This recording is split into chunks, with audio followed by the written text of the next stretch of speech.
Hello, everybody. Say hi. Let me know when you're here. I'm just getting situated a little bit. Let's fluff this up. This is what we're making tonight. Here's my goal. We are going to finish, we're going to make a card tonight.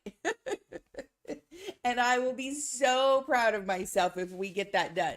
Because if you're around normally, it doesn't usually happen. So let me make sure everything's out of the way and see what's going on. Say hi. Let me know you're here. And let me put this out of the way somewhere. Are we up? I don't know if anybody's on yet. Let me click over here and just let me know. Say hi. Let's hope it looks like we're live. Sometimes it takes just, there's Elizabeth Balmer. Yes, I'm on YouTube, Elizabeth. I would love it. Love it, love it.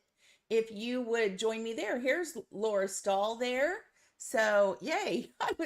There's always a little bit of panic that no one's going to show up. And I'd just be crafting by myself for an hour or however long. But thank goodness y'all showed up. So I have been so busy the last few days. There has been a lot going on in the craft room. So first of all, I have a new YouTube video. I got to figure out where to put my water. I have a new YouTube video up for this mixed media card. So much fun doing this. I hope you guys can't hear the dishes in the background. My son's doing the dishes. So thank you, Janine. Elizabeth, the link was on my Facebook and should be, if you look in live videos, sometimes these lives get put into that category on my channel, Everyday Expressions. So a new video tutorial out for this using new Picket Fence Studios this month. I think I showed it to you last week. Really funky kind of mixed media card. I had so much fun making this one. So that video is up. I would appreciate it if you'd give it a thumbs up and kind of, play with that algorithm a little bit. And so I just love this so much. Had fun making that. And then on Saturday, if you are taking part in the Altenew March Mindfulness Retreat, that goes on this Saturday, and I've been really busy prepping for that. And let's see if I can show you this. This is the card that we are making, and it is actually a tent fold card. So this is what we're making in my Altenew class, and I'm very excited about it. We're obviously going to be sharing lots of ink blending tips and tricks and how to create this card. It's a super simple tent fold card, I guess you call it. I guess I need to know the exact name, don't I? But this got me on a whole path of, I have a new series on my YouTube channel that will be posted this weekend. And one of my favorite books when I was a teacher for my young kids was a book called Ish, I-S-H. And basically it was this little girl who didn't think she could do any art. And her teacher said, draw a dot. And she finally drew a dot. And her teacher said, it looks like a dot-ish. So anything that is, to me, the definition of ish is anything similar, alike, reminds you of. And so my new series on YouTube is going to be art-ish for card makers. I have to think about how it's going to be. And basically taking some of the master artists in history or cultural styles of art and applying it to a card. And so I'm really excited about that. So I created a couple more cards for the Altenew and using some different art styles. And so I will have some tutorials, and I think this new series will be called Art-ish. So I'm pretty excited about that. Something kind of different, funky, and new, and maybe inspiring to, like, if you're in a rut for card making, try looking at some of the master artists or different cultural styles of art and see if you can apply that to your card making. So this is the card I'm making in the March Mindfulness Retreat. And then I'm not going to share my other two cards because we'll save those for the videos when the series is released. And I hope to have at least one video released on Saturday. Hi, Donna Reynolds. Donna, how are you feeling? I forgot to ask, or maybe I didn't see you last week. Hi, Sandy Scott. Hi, Sue. So many people here. So let's make, you guys, don't get too excited. Hold on. But I'm really going to try to make a full card tonight. So we kind of started last week. I showed you a lot of the new Picket Fence Studios release, and we had lots and lots of fun foiling. And so that got me thinking, you know, I was kind of disappointed I didn't actually get a card made. We did a lot of foiling, but I didn't get to show you about how easy it is to ink blend over the foil. And then maybe what do you do with a busy background like this foiling? So I really thought that we would try to get this card made because I have really been playing with a lot of different things this week and really like the way this card came out. So we're going to do that tonight. We're going to talk about color theory and color wheels and these large dies and these foil backgrounds. So let's get started. I tell you, I know last week we talked about it. I'm obsessed with foiling. It is so easy. For years, my ink machine just sat in my craft room drawer or closet, and I didn't use it. And now it's like I foil almost every day. It's so darn easy now with all of the different toner cards and the foils and everything. So it's just, I'm foiling almost every day in the craft room. It's crazy. Okay, so let's talk about this. Last week, I shared the Bee's Knees and Flutterfly and Polka Dot Palooza from Picket Fence Studios. These are the fabulous foiling toner card fronts, and they're an A2 size. And we are going to use this one tonight. I haven't even foiled it because I want to again show you how easy it is to foil. So we're going to use that one from Polka Dot Palooza. And then we're going to use this from the Flutterfly card fronts. We're going to use this one. Let's see. Donna says, still the same, numb in the lower half, otherwise I am blessed. Good Lord will lead me through. Yes, he will, Donna, and I will say some more prayers for you. So I know you'll be feeling better soon. And I will definitely sending long distance hugs and prayers. So we're going to use this one from the Flutterfly pack. And did I use last week? I have to tell you, after watching Gina Kay with her, what is this called? It's like just a rotary cutting tool. I had to go buy one, and I'm obsessed. I love it, love it, love it. Hi, Stacy. Hi, Jane. How is everybody? I mean, I'm not messing with that Spellbinders cutting pad or anything. Since this is a cutting pad that I already have on my desk, I am now just cutting it right on my desk with this rotary trimmer. It is so darn easy. It's not even funny. So first of all, I'm using, once again, this is called Gold Flake from Picket Fence Studios, and I love it. ThermoWeb also has one like it. So watch how easy this is. I just sit my card front on it to eyeball and measure, open this up, and you just run it right down. It's so easy. No messing with that board or the cutting tool or any of that. While I'm cutting, I'm going to go ahead and I have this Rainbow Flake, and it's called Rainbow Flake. There we go. This is also from Picket Fence Studios. So we're going to make our butterfly out of this. Let me cut this. Seriously, it doesn't get any easier than that, right? I love this. And it was on sale when I think I bought it at Joann's. I think it was 40% off. So it was about like $10 or $11. One of my new favorite crafty tools. It just makes it so much easier. So here's my carrying sheet, and I have my Swiffer pad. We talked about all this last week. If you weren't on last week, definitely, I would love it if you go back and watch it. But we dust it to get all the, I have Hagrid, the big lab, and dust anything that might be on it. Dust it off, and you put the pretty side up on foil. My mink machine is set to a level 3. That's the recommended heat setting from ThermoWeb, and it definitely does work the best. And I'm putting this in.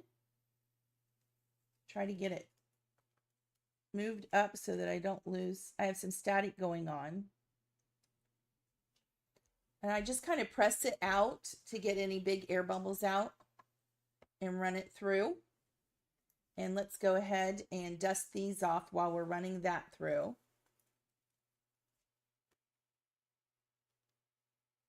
Hi, Kathy Dodd, are you on here?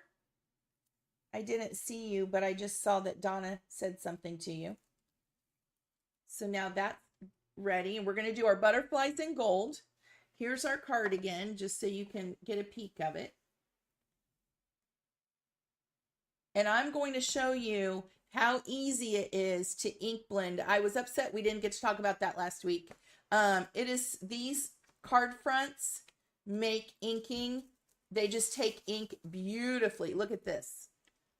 Isn't that pretty? And I have to tell you, I know we talked about this last week. I'm keeping all of these sheets. I'm not throwing them away so that when I get full toner cards, I can use them and they won't go to waste. I have a whole pile kind of back here, so don't throw those away. Look how pretty this is though. Oh my goodness, I love that. Love it, love it, love it. So we'll set that one aside and we'll go ahead and add the butterflies.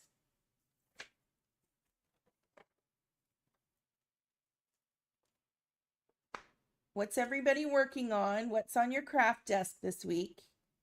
Donna, are you able to craft? There we go. Okay, smush out the air bubbles, run it through.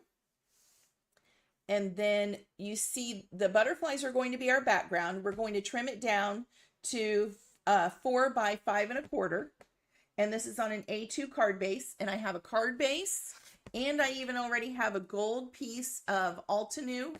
I forget what this is called. Just, I think it's called Mirror Gold cardstock.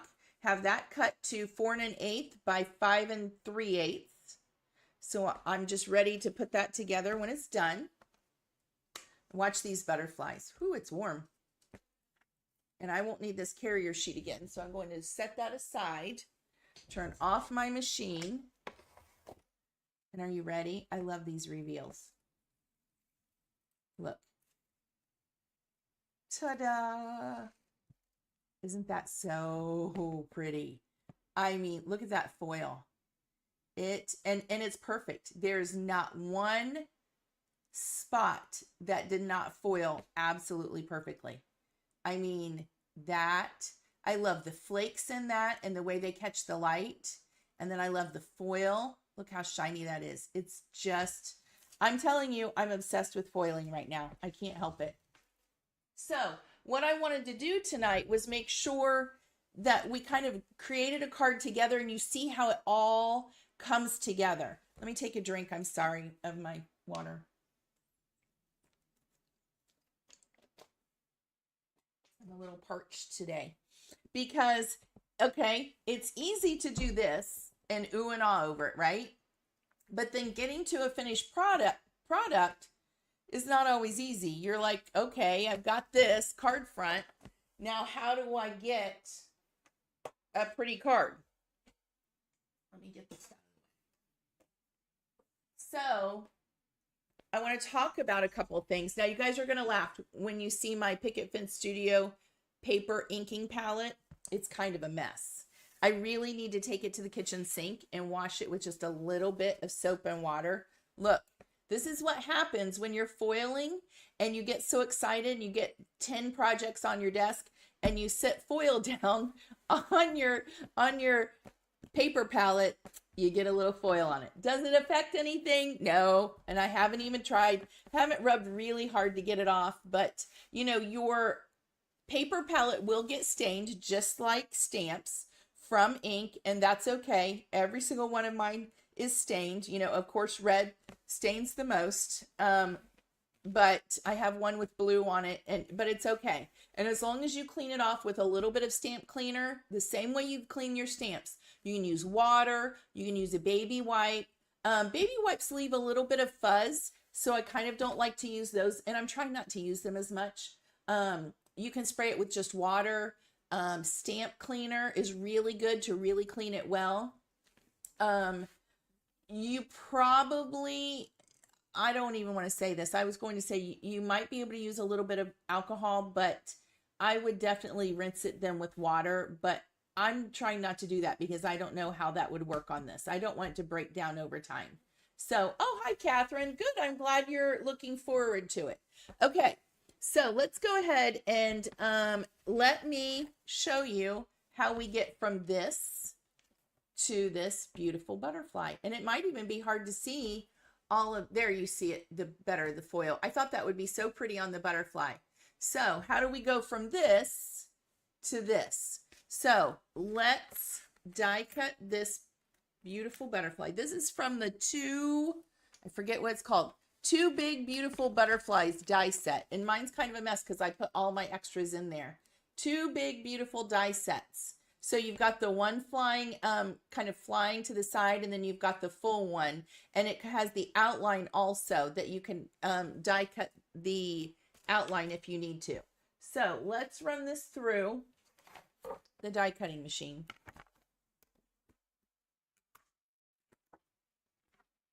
And these magnets are so firm for the Anna Griffin. Will it fit this way? It will. So I don't, you know what? I kind of want it to come down here. Maybe we'll get just a little bit of the yellow. Since we already have gold in the background. And it doesn't have to be perfect because no one's going to really notice how much of each color is placed on there. It doesn't have to be perfect. Sticking to my palette.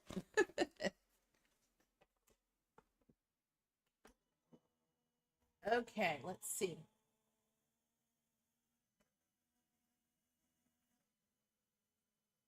So I ran that through. And I'm trying not to sit it down on the palette. Here we go. Ooh, by the way, you guys know I love my new Anna Griffin. And I had let's see. I've had, I don't know how many cutting machines, and I got the Anna Griffin, and you know I love it because the plates don't warp. And I am absolutely obsessed with the magnetic sheet and die cutting into that and not having to put any tape down. I've only had one mess up, and I think it was because I wasn't doing it the right way. So with a die shifting. So I die cut that out of our panel. And here's my butterfly. Let me get my pokey tool.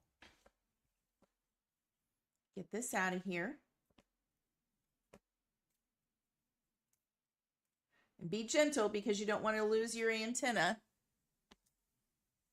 And then I don't want this over this either. Let's get all these little bits and pieces out so you can really see how pretty he is from that rainbow flake. And sometimes it's kind of goes back to the live I did a few weeks ago when we talked about how to use large focal point dies. Sometimes they can be a little intimidating because you're like, okay, I have this big die, but then how do I put it on a card, and what do I do with it? You know, what do I put with it? So we're kind of continuing that idea also because this one's somewhat big. So he's pretty, right? But let's make him purple. Let's talk about this. Isn't that pretty? So all you have to do is take this, and these card fronts take ink fantastically. So now I can put this down. And I'm going to stick him on there. I need to wash it. You can see it's not as sticky as it was also. And watch how easy this is. I have my Grape Crush from Catherine Pooler and my paper pouncer. And I actually have one little piece there. Okay. He'll stick down as soon as I start inking. Now, you could use a blending brush for this. You could go direct ink to paper, whatever you want to do. I do like these paper pouncers, especially if you have you have arthritis in your hands or in your shoulders and you can't move a blending brush. You know I'm all about blending. But I do think for something like this where we're just going solid inking, these paper pouncers are fantastic. I have now been won over. It took me a while to really decide if they were for me or not. And I think it just depends on what project I'm doing and what tool works best. And for this one today, I have to say it works fantastic. Now, here's what I notice on these card fronts. They take ink, they do a great job, but what you want to do is you kind of put a layer down, let it soak in. Because if not, you're going to be doing all this extra work and you're going to be inking and inking. Give it a chance. You know, paper's porous and ink has to soak in. So you really want to load up your pouncer and then keep going over it. Do one area, do a layer, and then move on. And then when that soaks in and dries, then you're going to go back and keep going until you're happy with the intensity of the ink. Okay. I wanted mine pretty dark, so I keep going over it and layering and layering. But you want to give it a chance to soak in, because if you keep going over it while it's wet, you're just picking up the ink and you're not giving it a chance to really soak back in. Okay? But look how easy that was. And like I said, if you have arthritis, that's what's nice about these paper pouncers. It's a different kind of motion than if you have to use an ink blending brush. So I definitely see that. So look how easy that was. And we went from this to this. Easy, easy peasy. So then I just take a paper towel and I want to go over it gently. Don't tear it, but I want to wipe any ink off of my foiling. So, because of course the foil will resist the ink. It's not going to soak into the foil. So we're just going to wipe off that residue there. And there we go. Look how pretty that is. Isn't that gorgeous? Now we're going to let this dry, because while it's kind of wet from the ink, I don't want to bend it. But in a little bit, we're going to fold up the wings. Now, here's something else I would recommend. Let's go ahead and ink the back, just to give it that final touch, because we're going to add dimension by folding the wings up, and I don't want to see the white background or the white on the back of the wings. So you see, here's my first layer of ink. And I would even think about going direct ink to paper, but because it's so delicate now that it's die cut, I don't want to risk tearing it. So this is just kind of being patient in the process. I love that the palette holds my ink pad. I don't need one of those special ink stands or anything, because it holds it perfectly. That would just be one more thing to me. I mean, I know some people love them and it's a great idea, but for me, I don't need one more thing on my desk. And this one doesn't even have to be as dark as the front, just to give the idea, you know, it just looks finished because it's not white once we fold up the wings. If it folded up anymore, oh, Diana's going to get some crab legs tonight without me. I didn't think she was allowed to eat crab when I'm not around. That's what we go and we get crab legs together, and we love our crab legs. Okay, I'm going to one more time wipe this off since I laid it back down in the ink, just to make sure, because we want all of that foil to show. There we go. Is he not so pretty? Seriously. Now your fingers are going to be very inky and it's purple. So I definitely recommend cleaning your hands off before you move on to the yellow. Look how pretty that is. Isn't it gorgeous? Love it. Oh, looks like Ricardo's on. I didn't know he was going to be on here. So let's clean this off first of all. I'm just using water, but I'm going to cover up what I just inked because I don't want to get water on it. And I'm going to clean it a couple times because that purple can be dangerous, right? We want to make sure we've really got it cleaned well. And I have a really dirty towel here. Let's see if I have another. Here's a clean one. Somewhat clean, I think.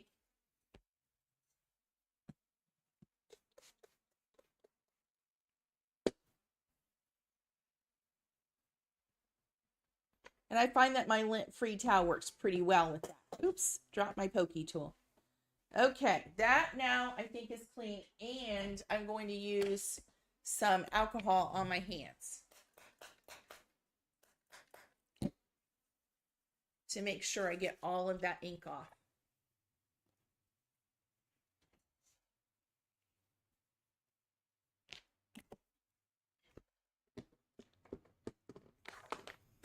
Okay. There we go. Now, let's go ahead and ink up our background. That beautiful butterflies. I'm going to turn it to the side. I'll just turn it this way. No big deal. Now, I'm using chiffon, limoncello, and glitz from Catherine Pooler. And I'm going to go lightest to darkest. And I have my yellow paper pouncer. And I'm going to see, knowing I created this earlier today, I have a lot of yellow on here. And I want to leave a little bit of white because I want it to be an ombre effect. So I'll start here and pounce off a little bit of yellow. Get a nice soft blend going.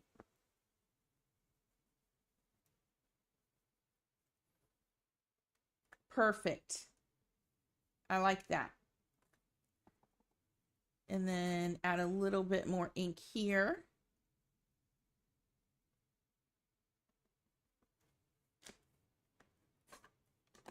And now limoncello. I always go lightest to darkest, especially when I'm using the same blender brush. Look how sticky this is. When I'm using the same blender brush or paper pouncer, just because I don't want to cross-contaminate my ink pads. You'll never hurt them in the same color family going lighter to darker. And I kind of pounce off some of the extra ink down here and before I move back up to make sure I've got a nice blend. I just want to softly blend that together. And then let's go with glitz at the bottom. And I really want to load it. I definitely want kind of a definition or to be able to see this darker at the bottom. And if you're having a hard time, if it's taking you a long time to really get much ink, then that's a good indicator that your ink pad needs to be re-inked. It should not take a lot of work to load your paper pouncer. If it seems like you're doing a lot of work and you're not getting anywhere, I think that's a good indicator that you need to ink your ink pad. And same thing with the purple butterfly. Let it soak in. Kind of put a layer down and then let it soak in. Give it a chance to soak into the paper.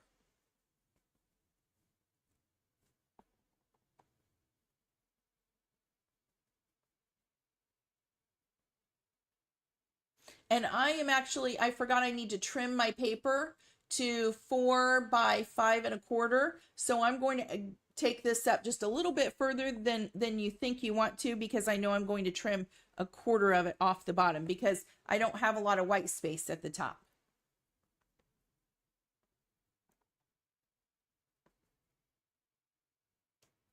Going to take a little bit of ink off because now I want to softly blend it up.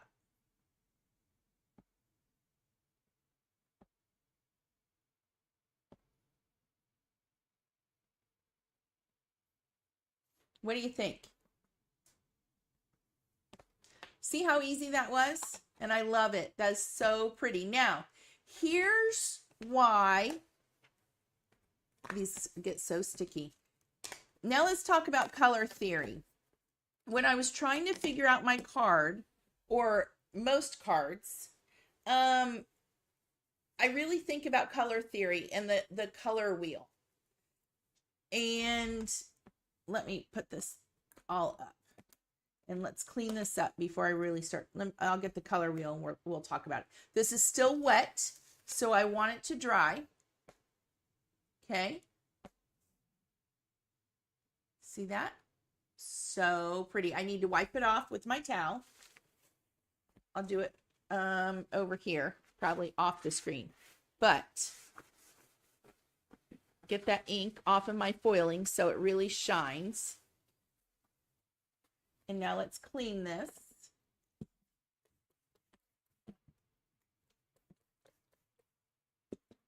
That's just water that I'm using.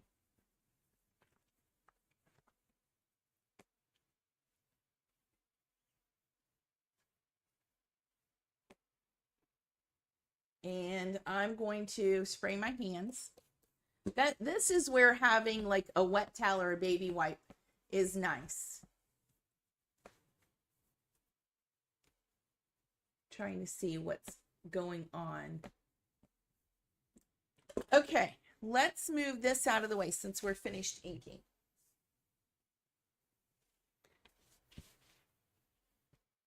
So here's what we've got. This will dry in a second. It's not too saturated. So there's our pretty card front. And then here's what my thought process was. When you're trying to pick colors, first of all, if you have really kind of lost your inspiration, I highly recommend the color cubes. I've talked about those before from Sarah Renee Clark. And I'll show you real quick. They're on the top shelf behind my desk. If you have a really hard time picking colors, this is not a bad way to go. You get 2 of these in the set. And sometimes if I really need some inspiration, I will just go through here and you just start pulling out colors and, a card, something that appeals to you. And it's a really good way to kind of not have to think about things. And I will find I get in the rut and I use the same colors over and over again. So doing something like this would make me kind of move out of my comfort zone a little bit. So I like this. It really helps when you're kind of stuck. So the other thing is, I lots of times will think about the color wheel. And the way the color wheel works, I talk about color theory here and there, but I don't think I've ever actually pulled out the color wheel. And if you remember way back in elementary school, when your art teacher talked about color theory and you kind of forgot it all, it really is important in card making. And I don't do this very often, but today, knowing how busy this background is, I really needed something that would pop from that busy background. So my thinking is, remember when this was white, how bright it was. I would consider it very busy when it had the white background with the butterflies. So when you put something over top of it, you need it not to compete, and your eye has to know where to focus. So if you've got a busy background and then you put something on top, your eye has to know where to focus. So I softened this, kind of tampered down the busyness of it by keeping the background kind of the same color as the butterflies, right? We did yellow with the gold. So that kind of took the busyness away. Soften that, tampered it down.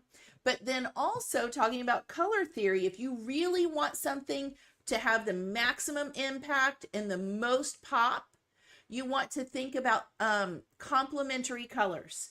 And complementary colors are colors that are opposite each other on the color wheel.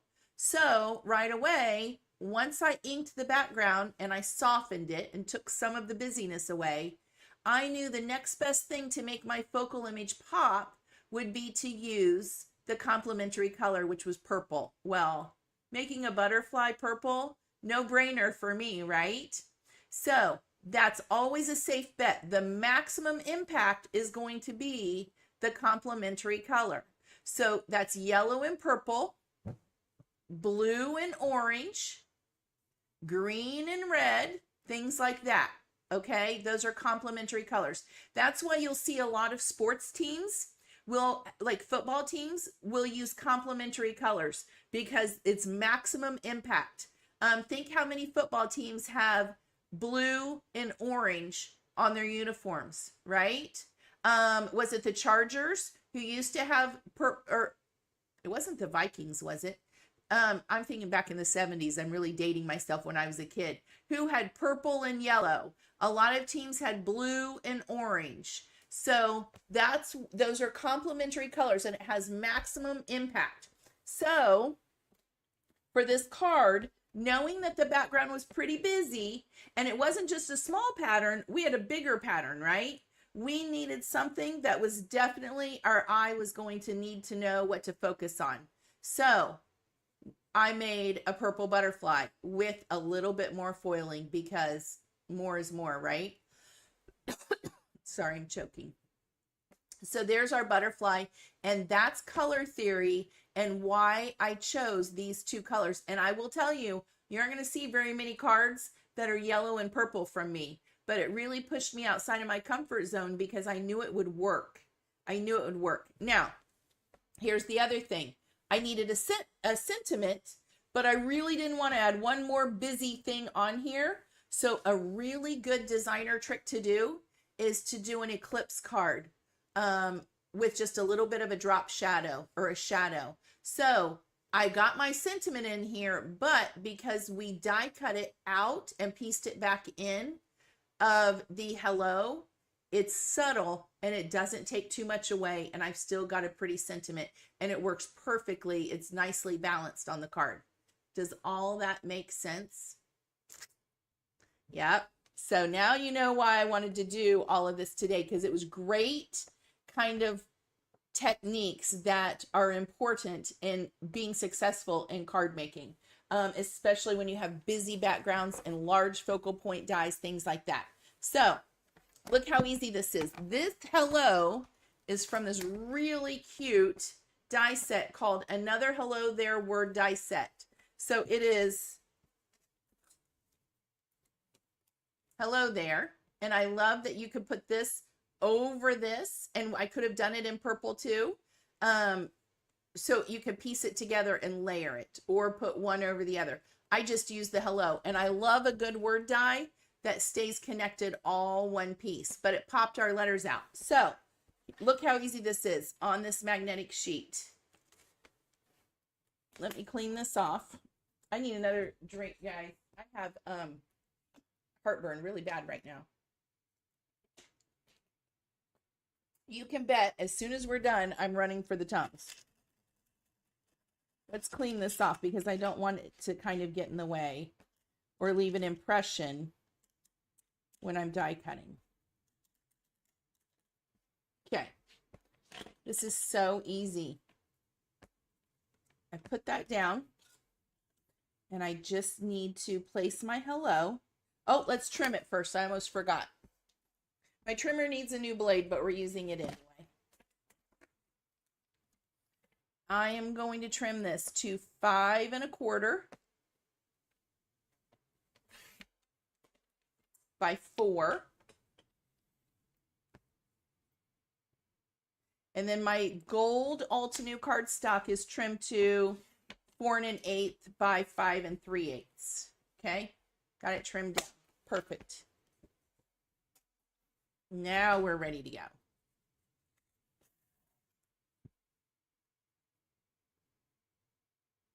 I'm just going to leave about 1/4 inch and eyeball this to make sure it's centered and somewhat level. It's nice because I can eyeball the H on one side to make sure it's straight and want to make sure I have even distance. I'm not one that ever normally measures anything. I try to eyeball it. I was really bad when I first started card making, but now I'm better. And I don't stress about it too much either, I have to say. Kind of look at the screen a little bit. Looks like it needed just there we go. I think that'll be good. So I'm going to die cut this out of our background.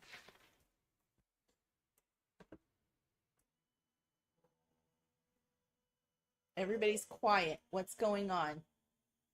You know, I get a little worried when everybody gets quiet. Okay. And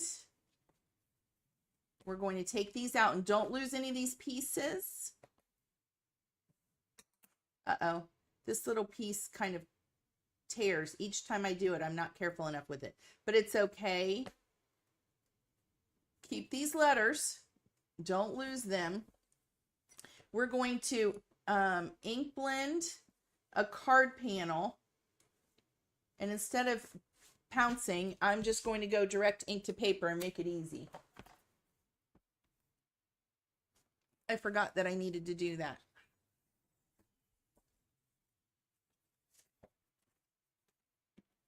Don't lose all of your little pieces. Going direct ink to paper is super easy, especially when your ink pad is juicy. We'll see how this one goes. You take it. If you've never seen me do this, it's super easy. Sometimes it tries to grab, so you want to have a firm grasp on your ink pad, and I hold it maybe at like a 30-degree angle. And because Catherine Puller ink pads are foam, it's really easy to get a nice solid swipe across your ink pad. See, this needs to be re-inked. Let's re-ink it right here. You can see me do it. That's great, crush. Here's another lesson with your foam ink pads. I have definitely learned you need to maintain your pads. You need to ink them quite often. And here's what I have learned. If you do not re-ink your foam ink pads, they will dry out and they'll disintegrate. And you'll find you'll start getting a dry spot kind of in the middle. And it's probably where you put your ink blending brushes most often and tend to rub in the same place. So obviously it's pulling that ink out of there, and you'll get a dry patch. Also, the edges will get dried out and start getting crumbly and disintegrating. That's why it's really important that you keep your ink pads wet. And so you need to re-ink often. And the way I do it to make sure those edges stay wet is I first go right around the edge, right on the edge, getting, let's see if you can see this. I'll go in close. I go right around the edge, getting that edge nice and juicy. See how that's just soaking right in? I don't know if you could see it. My ink pad really needed to be re-inked. You can't see, you can kind of see the line. It soaked right in. So I'm glad that we had to do this because it needed it. So I'm going in with a little bit more ink than I often do. And make sure you get those edges. So I do that. Then I take one of my stamping blocks. And these Catherine Puller ones are nice because they're kind of rounded on the edge. And I go in an angle, and I'm just going to move very gently, pushing down, not too hard, on my foam pad. Pull that ink across and get it evenly across the pad. And I do one side, then I flip it around, and I do the other one. And I do that a couple of times. And then I try to go from like the top quarter down to the bottom. Move it that way, and then move it this way, and take it all the way to the edges so that ink is really getting dispersed throughout the ink pad, and you're sure that the ink, or that the edges are getting as much ink as the rest of the pad. That way they won't dry out, you won't have them disintegrate, and you'll be able to keep your ink pads a lot longer. That's a big investment, right? So we need to take care of them. And I definitely find with a foam ink pad, that means keeping them nice and juicy. I've had several, not several, a few dry out, and I kind of think it was my fault for not inking them often enough. So now let's go in and we'll see how this looks.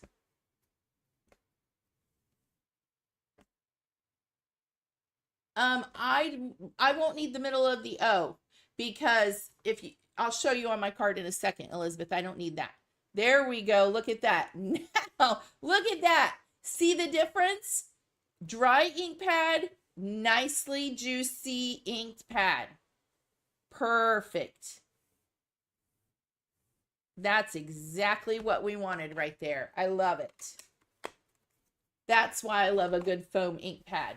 Okay, dry this just a little bit. Hi, Sky. Okay, so there's that. See how easy that is? Go direct ink to paper. You always have perfectly matching cardstock every single time. Put our die in there. Run this through.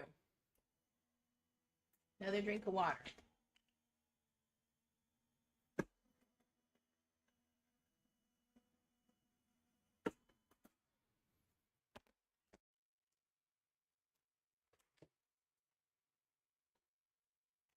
Okay.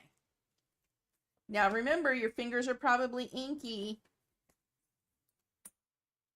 And this cardstock, because we went direct ink to paper with a freshly inked pad, will be very wet also until it dries. And remember, you're going to have a little bit of fade back. So it might look really dark at first, but as it dries, it will soften. Okay, and I got all the important pieces out of there. Need to clean my fingers off because I don't want to cross-contaminate.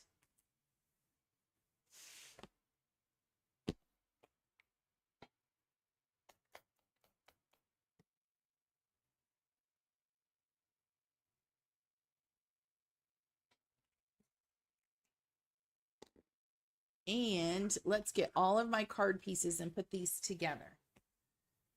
So here's my card base, just black card base. You know, my favorite thing is to use repositionable tape to keep it closed while I'm working.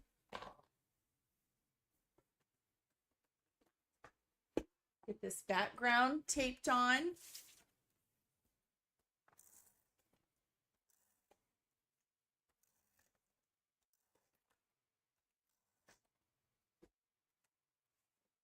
I need to pull it close to me, sorry, so that I can make sure it's somewhat straight. Okay, now I'm going to go ahead and tape this background panel on.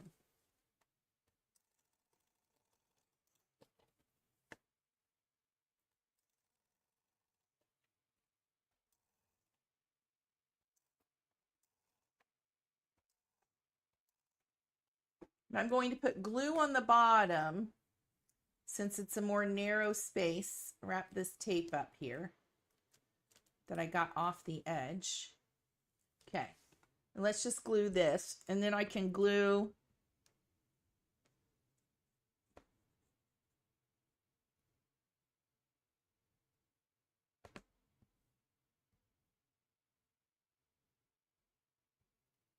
this down. Get rid of my pen. I'm going to pull it close to me. Sorry, I need to be able to see where we're going here.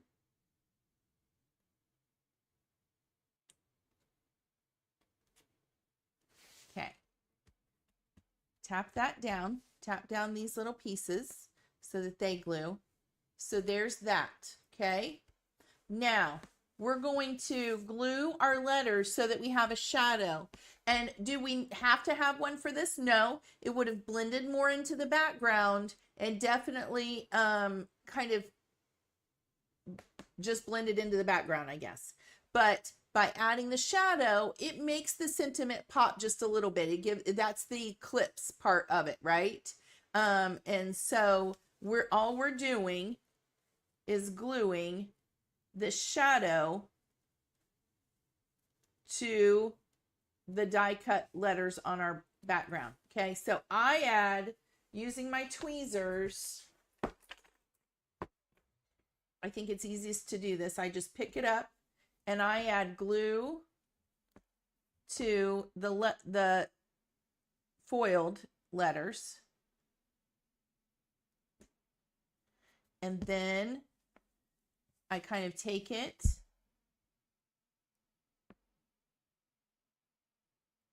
and I just want a little bit of shadow there. So I place it and press it down, then use the tweezers and pick the whole thing back up so that I can kind of press it with my fingers and maneuver it. The glue gives you a second to obviously get it just the way you want it. And then I'm going to go, oh no, I'm going to use foam tape, I forgot, for little foam strips for these. So, what do you guys think about this tonight? What do you think about these colors? Do you understand now why I picked them and like the thought behind it? Let's do this. And I kind of did it without even thinking. And then I realized, ooh, that's a good thing to talk about tonight. Why the complementary colors work, especially in this project. And some people use complementary colors all the time. And I have to tell you, I am not a big complementary color fan, but in this lesson today, definitely important to make everything work. Because when you create a card that's kind of busy and you step back and you think, I don't understand. Oh, I got to make sure this is going the right way. And you think, did you see that? I was matching up the patterns to the die cut. I wanted to make sure it worked right. The L's, obviously, I could have gotten those upside down. I don't even know if my first card worked. Yep, it was a little bit messed up. But this way, I caught it before I did it. So now we know we'll match the pattern and it will work perfectly in there. I did not do that on my first one, and no one would ever notice.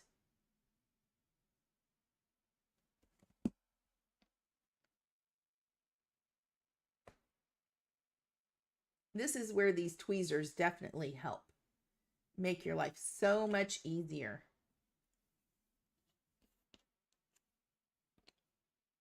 And then we're going to add, use those little thin foam strips that I use lots of times for shaker cards. These big word dies are also, that's a great thing. Ooh, let's check our O's out and see where it's going. Just like this. For shaker cards, you know, to add that back behind, you can make a shaker behind it when it cuts out a good window like that. Really nice shaker cards. There we go. And let's get some foam strips. We're doing okay on time. Look at that. Look what happens when I actually have a plan. Isn't that nice? The way the yellow ombre looks curved on the butterfly card. Isn't that pretty, Janine? I liked that too when I did that earlier today. I'm always a sucker for a good ombre effect. I don't think you can ever go wrong. It adds interest. It just looks pretty.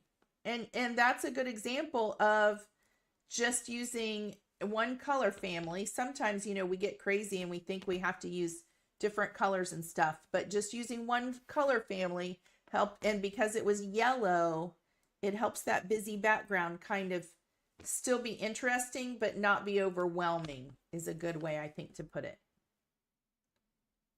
So these are just those thin foam strips. I love them.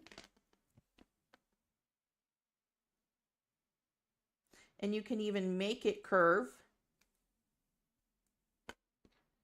Make it do what you want it to do. Okay.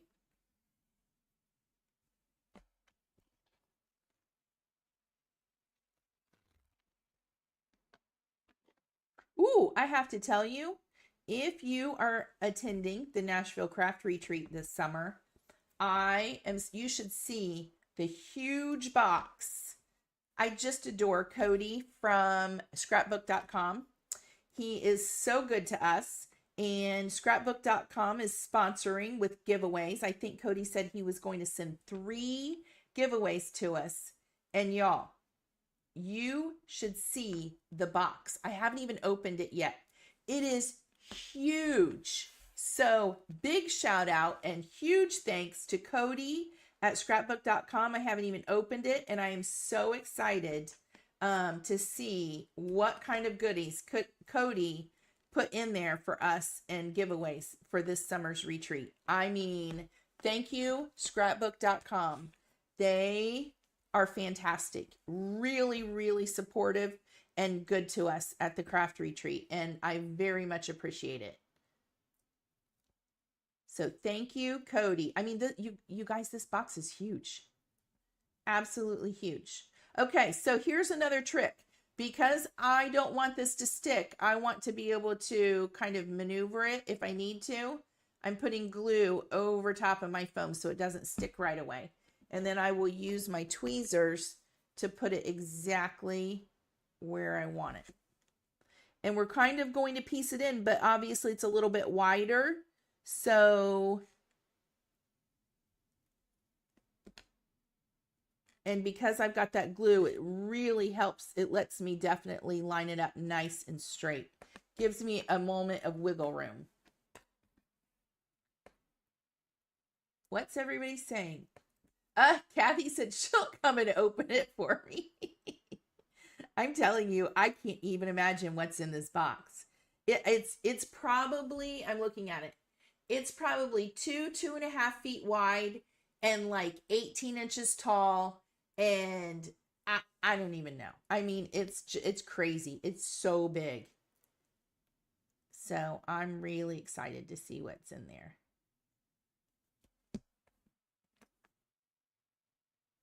Okay. Piece this in. So all we're doing now is creating this eclipse, piecing the letters in. Now we have to make sure we get our L's exactly lined up, right? So this one goes right here. So we're right. We got it.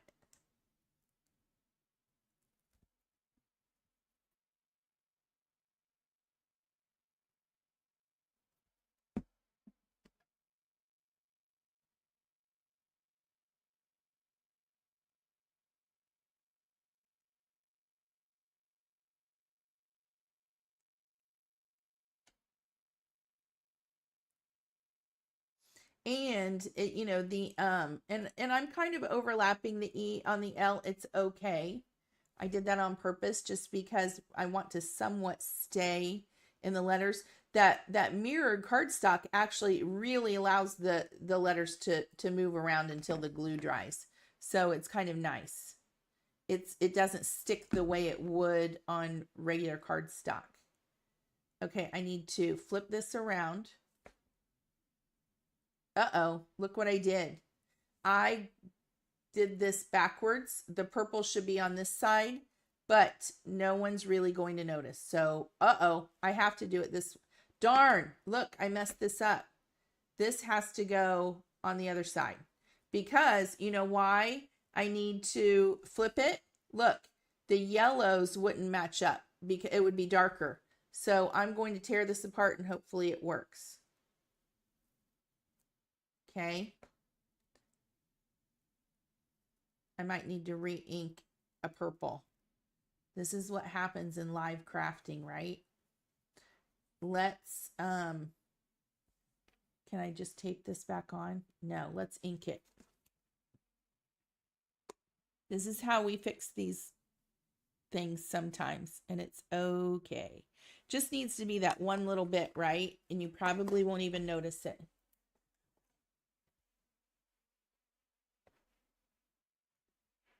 Okay, so this was supposed to go like this. So it needs to go on this side of the L.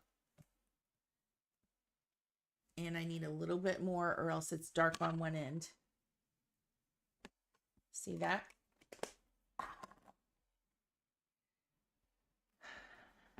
If you're Bob Ross, Elizabeth Balmer, we'll take it from Bob, right? So now I know this needs to go this way. Okay, now we're cooking. let's get this back on here.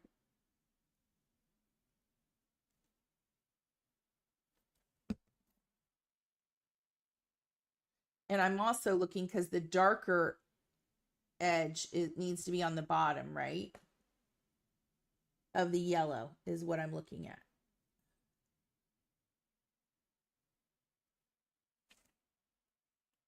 Okay. Got it. Now, let's add a little bit of glue.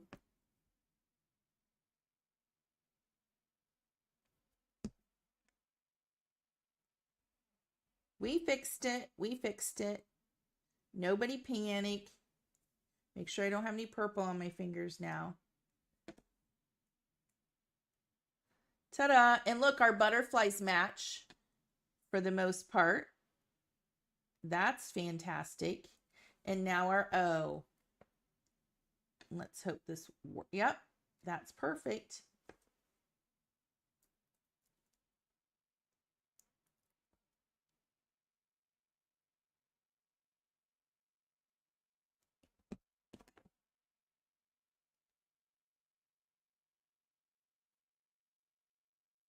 Ta-da! And there is our eclipse. You see why I'm not filling in the O there, Elizabeth, now? I just think it, you know, it would take too much away from it. But you know what? Maybe, I don't know. Now I don't even know where it is. I don't mind it not being in there. We could see if I could find it, if you like it better in there. I just, in my mind, was thinking, no, it didn't need to be in there. Okay. And then watch how easy this is. Now we're taking our, I can't find it or else I'd piece it in and show you. I'm going to bend up the wings just a little bit from the body, but by letting it dry, that ink dry, my cardstock still has quite a bit of firmness to it. If I had tried to fold it while it was wet, it probably just would have gone limp and not held its shape like that. So all I'm going to do is add a little bit of glue to his little body right there. And then put this right, kind of figure out where I want it to go. And I can fold him down just for a minute to make sure he's in the middle and he's even. I'm looking at the top on the screen. Press him down. And I don't even want his little antenna stuck down, right? And I'm not going to mess with him much, but I want you to see how pretty that is. And he's got, that way he's got dimension. Look, and because we inked the underside, it looks good. Now, I thought about adding a piece of vellum behind him, but I definitely think by going with the color theory of using secondary colors, he pops, right? And my eye doesn't even worry too much about that busy background. But yet, look how pretty that is. And the shine, how gorgeous is that card? And then look at him. Isn't he so pretty with that rainbow flake on his wings? It just adds a little bit of something. Right? Isn't that pretty? Hi, Lisa. Nope, I know, Bonnie. No vellum. I decided on there. So there we go. Look, we made a card. I'm so excited. You guys know I never, ever, rarely complete a card. And look, I'm at 8:04 in 1 hour and 4 minutes. Look what happens when I have a plan. There we go. We talked about foiling. We talked about color theory. We talked about ink blending, right? What else did we talk about? Large focal point dies and how we put it all together. We did an eclipse card.